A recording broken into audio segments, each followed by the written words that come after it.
हल माण्हू तूं संघड़ा ओ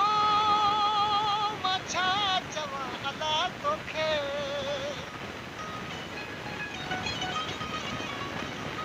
अॻे हुआसीं आराम में अला हाणे विझीसीं दिलि तोखे हाणे असां ऐं तोखे अॼु ॿाहिरि पोइ न हिकिड़ो दोस्तो आशिक़ी माण्हू जी तबियत सही न हो अस्पताल में हो उनजे महबूब खे ख़बर पई ज़ारो ज़ार रोए पियो आशिक़ी माण्हू चए पियो पंहिंजे दोस्तनि खे कांक पकी घुराए उनखे सने वॼां जो जल्दी पहुचे मथां रोई मरी न वञे ॾिसी रमज़ान में छा चए पियो वञी ख़ैर सां ॾिजो ख़बर चार मिठा माण्हू